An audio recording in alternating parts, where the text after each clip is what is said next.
अगर आप भी क्लास 12th के अंदर और आपके पास सब्जेक्ट फिजिक्स है तो आपके माइंड में ये डाउट तो जरूर रहता है इसका सिलेबस बहुत बड़ा है, कौन से चैप्टर हमारे लिए इंपॉर्टेंट हो सकते हैं, मेरे पेपर के अंदर कितने न्यूमेरिकल पोर्शन आते हैं, कितने थ्योरेटिकल पोर्शन आते हैं। आज सारे डाउट एक वीडियो के अंदर कंप्लीट डिटेल में आपका खत्म कर दूंगा, तो वीडियो को अंत तक देखना बिना स्किप किए हुए। देखिए सबसे पहले मैंने यहाँ पे बिल्कुल एनालाइज किया हुआ है सब कुछ, बिल्कुल प्रैक्टिकली बात करूंगा, कोई भी थ्योरेटिकल बात नहीं होने वाली, क्योंकि फिजिक्स सब्जेक्ट ही प्रैक्टिकल का है। मैंने एक अप्रैल 2022 का आपका एक पेपर लिया, सबसे पहले उसे एनालाइज किया है, किस तरीके के क्वेश्चंस उसमें बने हुए थे, कौन से टॉपिक आपके लिए इंपॉर्टेंट थे, कौन से न्यूमेरिकल्स आपके लिए इंपॉर्टेंट है वो देखे गए। फिर मैंने जैन फैब का एक आपका एक पेपर उठाया एंड देन उसको एनालाइज करके आपके लिए बिल्कुल अच्छे तरीके से लेके आया हूं।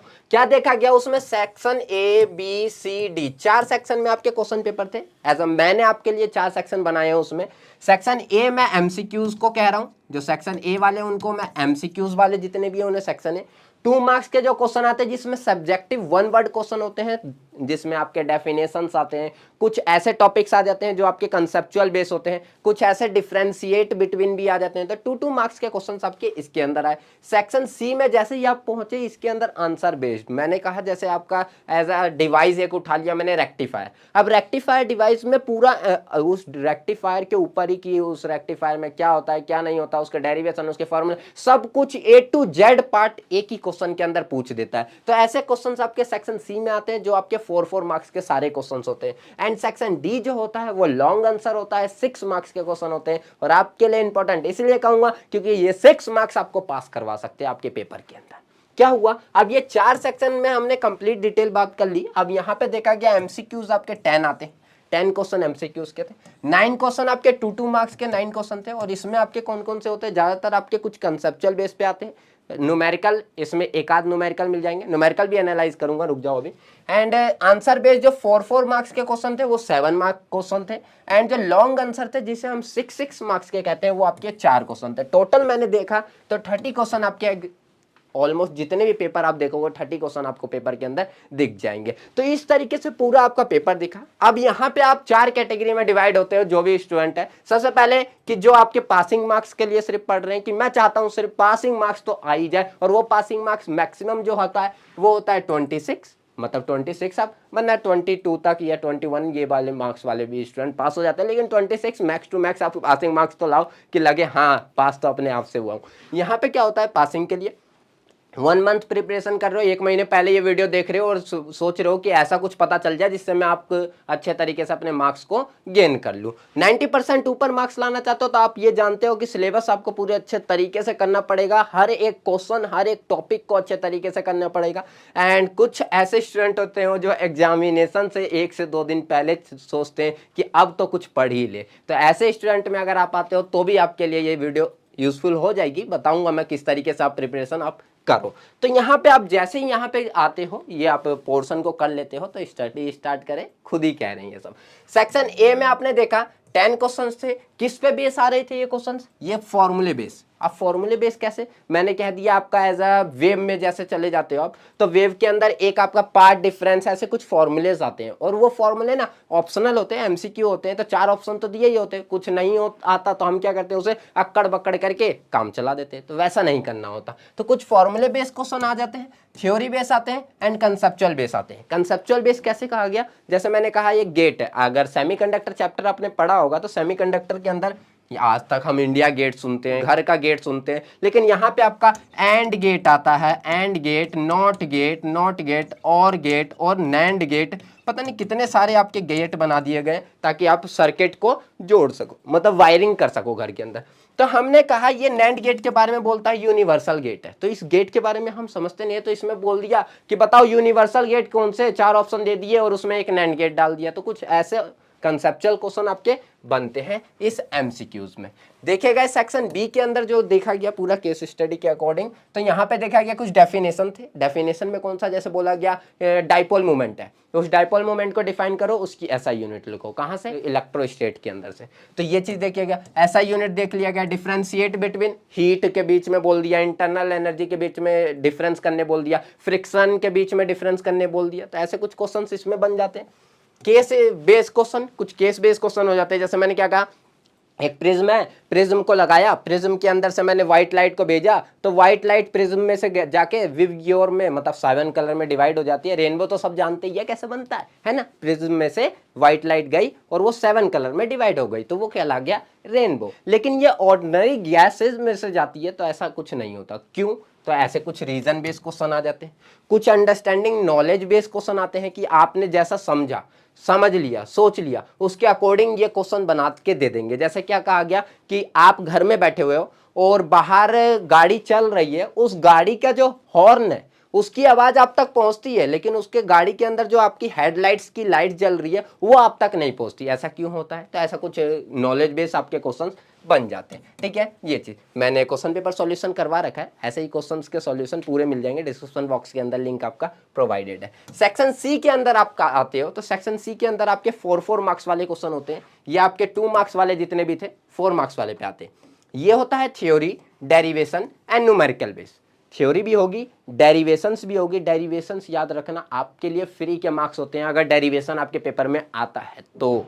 क्यों? क्योंकि डेरिवेशन आपको बोल दिया और वो आपके डायरेक्ट रटी रटाई चीज होती है, वो जो आप रट के आए वही डायरेक्ट वहां पे क्या कर देना होता है, लिख देना होता है, same to same as such, कुछ भी चेंज नहीं करना होता डेरिवेशन के अंदर, रटी रटाई चीज है। और ये न्यूमेरिकल होता है। ये एग्जाम्पल्स बेस, टर्मिनल एक्सरसाइज और इंटेक्स, बुक के अंदर अगर आप इन 3 चीजों को चैप्टर के कर लेते हो, टर्मिनल एक्सरसाइज को, इंटेक्स क्वेश्चन को और एग्जाम्पल्स को, तो इसके बाद आप इन सारे क्वेश्चनों को अटेम्प्ट करने के लिए बिल्कुल रेडी हो जाओ कि ये क्वेश्चन अगर 4 मार्क्स वाले आ रहे हैं ये सारे क्वेश्चन में लगा दूंगा। क्योंकि 2 मार्क्स वाले में वो थोड़ा दिमाग लड़ाते हैं और क्वेश्चन बनाते हैं। 4 और 6 वाले में डायरेक्ट क्वेश्चन दिए जाते हैं। डायरेक्ट में क्या कुछ थोड़ा बहुत दिमाग वो इस तरीके से लगा देते हैं कि क्वेश्चन के न्यूमेरिकल पार्ट के क्वेश्चन जो होते हैं ना वैल्यूज, उनको चेंज करते हैं, लेकिन ज्यादातर चेंज उसके अंदर माइनर सा चेंज आता है, ना कि मेजर चेंज कोई किया जाता है। ठीक है, देन सेक्शन डी के अंदर आते हैं। सेक्शन डी के अंदर यहाँ पे आपके 7 क्वेश्चन थे, 4 मार्क्स के ईच। एक क्वेश्चन इसमें चॉइस बेस आता है। इसके अंदर 7 क्वेश्चन में से 6 क्वेश्चन तो डायरेक्ट होंगे, लेकिन जो 7वां क्वेश्चन होगा कोई सा भी, उसमें एक और में भी क्वेश्चन दिया जाएगा। याद रखना, एक और में क्वेश्चन दिया जाता है। सेक्शन डी में आओगे तो सेक्शन डी में लॉन्ग क्वेश्चंस आते हैं, लॉन्ग क्वेश्चंस वाले। इसमें आपके न्यूमेरिकल बेस, डिवाइसेस बेस, जैसे एसी जनरेटर हो गया, ट्रांसफार्मर हो गया, ठीक है, रेक्टिफायर हो गया, ट्रांजिस्टर हो गया, ये सारे डिवाइसेस है फिजिक्स के अंदर। इन पे बेस्ड जो क्वेश्चंस आते हैं वो न्यूमेरिकल भी होते हैं, थ्योरेटिकल भी होते हैं, इनके ग्राफ भी होते हैं, आईवी कैरेक्टरिस्टिक्स भी होती है। मतलब एक टॉपिक को उठा लिया तो उसके अंदर तक डीपली पूछेंगे।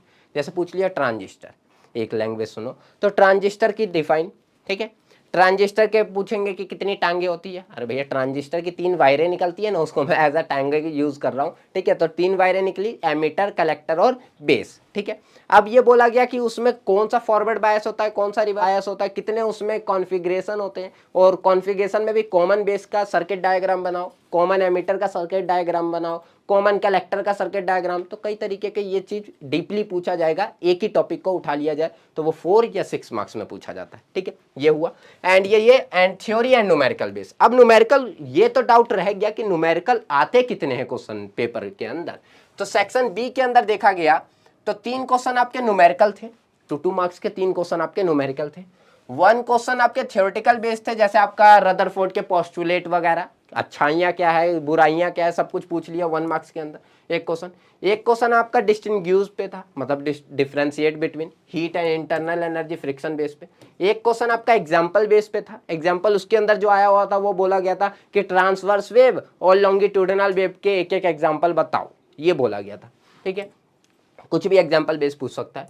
2 क्वेश्चन कंसेप्चुअल बेस थे, जो आपकी नॉलेज पे बेस, कितना आपने पढ़ा है, कितने अच्छे से पढ़ा है, डीपली पढ़ा है, उस पे बेस ये 2 क्वेश्चन आते हैं। ठीक है, एंड एक क्वेश्चन आपका conceptual and low base. Low based कौन से क्वेश्चन होते हैं, जैसे मैंने बोल दिया आपका, आप समझ लो कि न्यूटन्स लॉज ऑफ मोशन पे बेस क्वेश्चन आ गया, थर्मोडायनेमिक पे बेस क्वेश्चन आ गया। थर्मोडायनेमिक 0th लॉ होते हैं, फर्स्ट लॉ होता है, सेकंड लॉ होता है, तो कई सारे लॉज होते हैं, इन पे बेस क्वेश्चन आ जाए। सेक्शन सी के अंदर 2 क्वेश्चन आपके डिवाइस बेस्ड थे, रेक्टिफायर, एसी जनरेटर, एंड यहाँ पे आपका ट्रांसफार्मर या कार्नोट इंजन। सबसे इंपॉर्टेंट टॉपिक है, इस पे स्टार लगा लेना, कार्नोट इंजन पे। इस पे बेस मैं आपको बिल्कुल स्पेशली मैंने कहा भी था, एंड इस पे बेस स्पेशली एक वीडियो आपके लिए लेके भी आऊँगा कार्नोट इंजन पे। एक क्वेश्चन आपका कंसेप्चुअल एंड डिवाइस बेस्ड, जैसे प्रिज्म पे, प्रिज्म का आ जाता है, कभी तक डेरिवेशन बोल लिया जाता है, इसका फॉर्मूला ड्राइव करने के लिए आ जाता है, इस पे बेस न्यूमेरिकल आ जाता है, तो प्रिज्म इंपॉर्टेंट टॉपिक है। एक क्वेश्चन आपका डिवाइस बेस पे तो आता है रेक्टिफायर पे, लेकिन इस पे क्या आता है रेक्टिफायर, जैसे रेक्टिफायर है, रेक्टिफायर काम क्या करता है, कितने टाइप के होते हैं, फुल वेव रेक्टिफायर में 2 डायोड क्यों यूज किए जाते हैं, ये 2 डायोड यूज किए जाते हैं, तो उसको सर्किट डायग्राम बनाओ, सर्किट डायग्राम भी बन गया तो उसके बाद उसको क्या करो, सर्किट डायग्राम बनाने के बाद उसके वेवफॉर्म को बनाओ, इनपुट एंड आउटपुट को, ये चीज बोल देता है। ये चीज करने के बाद हम देखते हैं, ये आपका जेनफैब का आ गया, यहाँ पे ये हो गया ये चीज। एंड ये क्वेश्चंस मैं जो लिख रहा हूँ ना ये बार बार कि examples, terminal exercise and Intex questions, ये आपके लिए बहुत ज़्यादा इंपॉर्टेंट है बुक के, क्योंकि आपने जो क्वेश्चन पेपर सॉल्यूशन हुआ था इससे पहले मैं आपको ये जो 2022 का है अप्रैल का, इसका मैं क्वेश्चन पेपर का पूरा सॉल्यूशन प्रोवाइड कर चुका हूँ, लिंक आप देख लेना डिस्क्रिप्शन बॉक्स के अंदर मिल जाएगा। इसके अंदर मैंने पूरा जो सॉल्यूशन करवाया है ना, उसमें हर एक क्वेश्चन को मैंने डीपली हर तरीके से सॉल्यूशन करवाया और आपको उसमें बताया हुआ भी है कि ये क्वेश्चन किस चैप्टर के किस टर्मिनल एक्सरसाइज से आया हुआ है, किस एग्जाम्पल से आया हुआ है, एग्जाम्पल में ये क्वेश्चन कैसे है और यहाँ पे किस तरीके से बना के चेंज कर दिया गया है, तो सब कुछ मैंने बताया हुआ है। और टर्मिनल एक्सरसाइज और इंटेक्स का क्वेश्चन इंपॉर्टेंट इसलिए बोला जाता है। ये चीज़ हो जाते हैं एंड ये खत्म होने के बाद हम पहुँचते हैं यहाँ पे सेक्शन डी पे। तो यहाँ 2 थ्योरेटिकल या 2 न्यूमेरिकल, ज़्यादातर 2 ही न्यूमेरिकल या 1 न्यूमेरिकल कभी कर देते हैं, लेकिन इससे कम न्यूमेरिकल नहीं होगा, एज अ कभी 3 न्यूमेरिकल 4 न्यूमेरिकल, चारों के चारों ही न्यूमेरिकल केस नहीं, थियोरेटिकल होगा उसके अंदर। तो 2 न्यूमेरिकल एंड 2 थियोरेटिकल थे, टर्मिनल एक्सरसाइज पे बेस और एक एग्जाम्पल पे बेस, दोनों के दोनों न्यूमेरिकल थे। और यहाँ से देखा गया तो टोटल पेपर के अंदर 8 न्यूमेरिकल आए, टोटल पेपर के अंदर 8 न्यूमेरिकल थे। 2 नंबर वाले जो सेक्शन बी से था 3 क्वेश्चन थे, 4 मार्क्स वाले 3 क्वेश्चन थे एंड 6 मार्क्स वाले 2 न्यूमेरिकल थे। टोटल देखे गए तो आपके 30 मार्क्स का पेपर के अंदर न्यूमेरिकल पोर्शन था, बच गए आपके 50 मार्क्स, 50 मार्क्स का आपका थ्योरेटिकल पोर्शन था। अब इसी में देखा गया कि पेपर हार्ड के बोलते हैं ना, पेपर हार्ड था या इजी था, तो हमने देखा आपका 25 मार्क्स का पेपर जो था वो इजीली कोई भी स्टूडेंट अगर जो चैप्टर्स को पढ़ के जा रहा है ना, और इम्पोर्टेंट जो मैंने चैप्टर बताऊंगा अभी उनको, तो 25 मार्क्स का वो इजीली अटेम्प्ट करके आएगा। A to Z जो पोर्शन को यूज़ करते हैं ना कि चैप्टर जो क्वेश्चन आया हुआ है उसको पूरा अटेम्प्ट करना, 25 मार्क्स है कि वो पूरे अच्छे तरीके से करके आएगा। 9 मार्क्स का जो 8 आउट ऑफ 80 जो था वो थोड़ा हार्ड था कि आप चैप्टर को जब डीपली पढ़ोगे तभी आप 9 मार्क्स के क्वेश्चन को कर पाओगे, एज अ डीपली नहीं पढ़ते तो इन क्वेश्चनों को समझना थोड़ा सा हार्ड था, ठीक है, क्योंकि इनकी लैंग्वेज थोड़ी सी चेंज की हुई थी। मॉडरेट में कि जो हार्ड भी ना हो और बहुत ज़्यादा इजी भी ना हो, मॉडरेट था। उसमें देखा गया एमसीक्यूज को क्यों रख रहा हूँ मैं, क्योंकि वो आपके कंसेप्ट पे बेस ही होते, कॉन्सेप्ट अगर क्लियर तो एमसीक्यूज क्लियर, अगर कॉन्सेप्ट क्लियर नहीं तो तुक्का ही लगता है उसमें। एंड इसके बाद 36 मार्क्स के क्वेश्चन आपके मॉडरेट में आएगा, तो 46 मार्क्स का जो था वो मॉडरेट। अगर इसे आप थोड़ा सा भी पढ़ के जा रहे हो ना, तो इसमें से आप थोड़ा सा भी पढ़ने पे 10 मार्क्स तो यहाँ से ले लोगे एंड 25 यहाँ, 35 मार्क्स में से मैं बोल रहा हूँ मिनिमम आप 30 तो यूँ ही ले लोगे। पासिंग मार्क्स लेने के लिए तो आपके लिए कोई प्रॉब्लम नहीं होगी अगर इन पोर्शनों को बिल्कुल अच्छे तरीके से आप कंप्लीट डिटेल में करते हो तो। इंपॉर्टेंट चैप्टर्स में देखा गया कि पासिंग मार्क्स या 95 के लिए, तो मैंने यहाँ पे इससे पहले ये पीडीएफ के बारे में पूरा इंपॉर्टेंट तरीके से बिल्कुल एक्सप्लेन भी किया हुआ है, तो इसकी लिंक आपको डिस्क्रिप्शन बॉक्स के अंदर मिल जाएगी। कौन कौन से चैप्टर्स आपके लिए किस टॉपिक के लिए इंपॉर्टेंट है, कहाँ इंपॉर्टेंट है, सब कुछ मैंने इसके अंदर बता रखा है। तो इंपॉर्टेंट चैप्टर के लिए आपको वो वीडियो देख लेनी है कि कौन सा इंपॉर्टेंट चैप्टर है आपके लिए फिजिक्स के अंदर, अदर कोई भी सब्जेक्ट लेते हो उसके अंदर भी आपका यही चीज़ होगा। अब क्या होता है कि ये सभी पोर्शन जो मैंने स्ट्रेटजी बताई ना कि किस तरीके से इन्हें हम फॉलो करते हैं, कि सब कुछ करते हैं, अगर आप चाहते हो कि ये चीज़ प्रिपरेशन मेरे साथ करो, यहाँ पे बिल्कुल अच्छे तरीके से हमारे साथ करो, तो हमारी जो ऑनलाइन क्लासेस उसमें आप ज्वाइन हो सकते हो। हमारे बूस्टर बैच के अंदर अगर आपके पास टाइम कम है तो रिकॉर्डेड लेक्चर के थ्रू अगर पढ़ना चाहते हो तो बूस्टर बैच में आज ही ज्वाइन कीजिए, और अगर आप लाइव इंटरेक्टिव क्लास के साथ पढ़ना चाहते हो तो आप प्रीमियम बैच के अंदर भी ज्वाइन कर सकते हो। लिंक आपको डिस्क्रिप्शन बॉक्स के अंदर दोनों क्लासेस की मिल जाएगी। आज ही से स्टार्ट करेंगे हम क्लास को। फिर आते हैं हम, मैंने यहाँ पे देख लिया अप्रैल सेशन का, तो हमने देख लिया कि अप्रैल सेशन में मैं ज्वाइन हो गया, सब कुछ चेक कर लिया कि ये पेपर ऐसे ऐसे बने हुए थे, लेकिन चेक किया कि ये जैन फैब में कुछ चेंज तो नहीं है। चेक किया गया तो जैन फैब के अंदर section A B C D तो मिले, सब कुछ सेम था, थ्योरेटिकल और न्यूमेरिकल फॉर्मूले सब कुछ सेम बेस मिले, लेकिन जो न्यूमेरिकल पोर्शन देखा गया वहाँ 30 मार्क्स का था। यहाँ पे सेक्शन बी में आपके 3 न्यूमेरिकल पोर्शन थे, सेक्शन सी में आपके 2 न्यूमेरिकल पोर्शन थे, एंड जो सेक्शन डी था उसके अंदर 1 न्यूमेरिकल सेक्शन था। यहाँ से भी 1 न्यूमेरिकल को कम कर दिया गया और यहाँ से भी एक न्यूमेरिकल को कम कर दिया गया। टोटल आपके 20 मार्क्स के न्यूमेरिकल बने और 60 मार्क्स का इसके अंदर थ्योरेटिकल पोर्शन था। बट यहाँ पे एक चीज आपका स्पेशल देखा गया कि एक चैप्टर को बहुत ज्यादा ही इंपॉर्टेंट रूप से इनमें क्वेश्चन को बार बार रिपीट किया जा रहा, बार बार रिपीट, और वो चैप्टर था आपका इसके अंदर सेमीकंडक्टर। कौन सा चैप्टर था?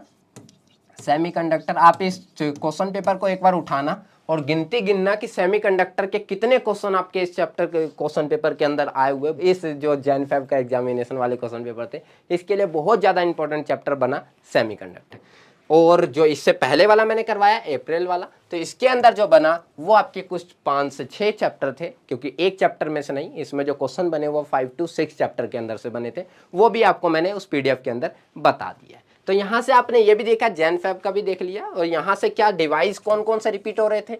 रेक्टिफायर, ट्रांजिस्टर, बर्नौलीज थ्योरम, ये 3 डिवाइस रिपीट हो रहे थे। डेरिवेशन में आपने क्या क्या देखा कि डेरिवेशन में एक ड्रिफ्ट वेलोसिटी की डेरिवेशन थी। ड्रिफ्ट वेलोसिटी कैसे निकाला जाता है? कॉम्बिनेशन ऑफ रेजिस्टेंस, जैसे मैंने सीरीज रेजिस्टेंस क्या दिया, तो आर इक्विवेलेंट निकालने के लिए हम करते हैं R1 प्लस में R2, ठीक है, ऐसे ऐसे सीरीज रेजिस्टेंस बनते। ब्रोगली जो था, है ना, ब्रोगली वेवलेंथ, उसकी एक डेरिवेशन बनती है ब्रोगली वेवलेंथ की। लॉज बेस्ड क्वेश्चंस कौन कौन से बने? जीरोथ लॉ पे था सबसे ज्यादा इंपॉर्टेंट, जो हर बार रिपीट कर दिया जाता है, मुंह उठा के आ जाते हैं यूं ही क्वेश्चन लॉ का दिखे तो वो चैप्टर क्वेश्चन दिखता है इन्हें। देखो मैंने स्टार इसलिए लगा दिया क्योंकि मोस्ट इंपॉर्टेंट है, लॉज ऑफ मोशन। एंड यहाँ पे स्टॉक लॉ, जैसे बोलते हैं ना कि पैरासूट, हम जब कोई एरोप्लेन से कभी कूदते हुए देखा भी होगा, मूवी में ही देखा होगा आपने कि एरोप्लेन से जब कूदते हैं तो उस टाइम पे पैरासूट ओपन नहीं करते, लेकिन एट द टाइम जब वो सरफेस के पास दिख जाते हैं कि अब मैं गिरने वाला हूँ, तो उस टाइम पे वो पैरासूट ओपन कर देते हैं। क्यों? ऐसा क्यों होता है? ठीक है, तो और सेकंड बोला जाता है कि जब पैरासूट की आ गई कंडीशन, ड्रॉप, ऊपर से जब बारिश की बूंदें गिरती है तो हम कहते हैं कि उसकी तो स्पीड बढ़नी चाहिए, और बढ़नी चाहिए तो स्पीड के बढ़ने से वो हमारे पास जब आएगी और हमारे ऊपर जब गिरेगी तो हमें तो चोट लगनी चाहिए, लेकिन बारिश की बूंदें जब हमारे ऊपर गिरती है तो हमें तो चोट लगती नहीं है। ऐसा क्यों होता है? ये भी रीजन इस स्टोक्स लॉ ने बताया। इंपॉर्टेंट चैप्टर कौन सा बना इसके अंदर? सेमीकंडक्टर बना, लॉज ऑफ मोशन बने। तो ये चैप्टर्स कुछ जो थे इसमें इंपॉर्टेंट बने। तो आपके लिए मैं जो बताऊं, अगर आप चाहते हो कि मेरे को सिर्फ पासिंग मार्क्स चाहिए तो उस पीडीएफ में देख लो, इन क्वेश्चन पेपर को देख लो, जो मैंने आज बताया, जो जो क्वेश्चंस में न्यूमेरिकल पोर्शन और ये, उन सभी चीज़ों को एक्सेप्ट करो कि ये चीज़ मुझे ये करते चलना है और ये पोर्शंस को मुझे सबसे पहले कवर करना है। क्योंकि सबसे पहले जब हम कोई काम कर रहे होते हैं, एक स्ट्रेटजी बनानी चाहिए कि मैं पहले इस पोर्शन को कवर करूंगा, मैं पहले इस पोर्शन को। अगर टाइम कम है, अगर ज़्यादा है, तो आप सिलेबस पूरा कर सकते हो। सिलेबस पूरा करने के लिए, सब कुछ करने के लिए आप हमारी क्लासेस में भी ज्वाइन हो सकते हो, और यहाँ भी आपकी क्लासेस चलती है, उसके थ्रू भी आप कवर कर सकते। कैसी लगी ये वीडियो मुझे नीचे कमेंट बॉक्स में बता। मिलते हैं नेक्स्ट वीडियो में ऐसे धमाकेदार और मजेदार टॉपिक के साथ। जब तक के लिए बने रहे बिक्की वर्मा के साथ। जय हिंद, जय भारत।